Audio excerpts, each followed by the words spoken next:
Inherit a Japanese Akiya you never wanted, and until recently your only real options were selling it, which can take years in a thin rural market, or holding it and paying property tax on land you have no use for indefinitely.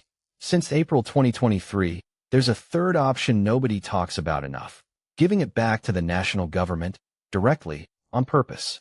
The inherited land treasury vesting system took effect on April 27, 2023, built specifically to address one of Japan's quieter but bigger real estate problems: land whose legal owner cannot be identified or located, now estimated at over 20% of the country's entire land area. Mostly the accumulated result of generations of unwanted inherited property nobody bothered to formally deal with.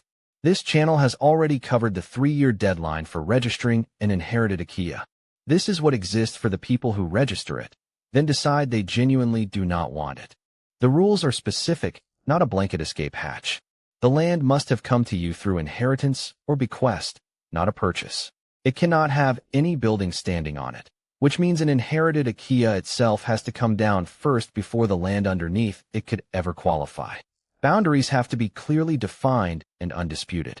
And the application goes through a formal review by Japan's Legal Affairs Bureau, which can and does reject land that does not meet the standard, not a rubber stamp. Giving up land here is not free. Applicants pay a 14,000 yen examination fee per parcel, and successful applications at a standard maintenance burden fee of 200,000 yen, covering roughly a decade of the land's upkeep costs on the government side. As of early this year, the system had received a little over 5,000 applications and completed roughly half of them successfully, a real but selective process, not a formality. For the right piece of truly unwanted land, a bit under $1,500 total is still far cheaper than an indefinite property tax bill on something nobody in the family will ever use. This will never be the right tool for a livable Akiya someone might actually want, and the building-free requirement makes sure of that on its own. What it offers is a real, legal way to stop being responsible for genuinely unwanted inherited land for a one-time cost instead of a bill that never ends. Anyone who inherited land in Japan and has been quietly paying tax on something they will never use now has an actual exit, not just two bad options. If this made Japan's empty house market a little clearer, subscribe to Akiya Handbook, the channel that explains how Japan's cheap houses actually work, honestly, and without selling you anything.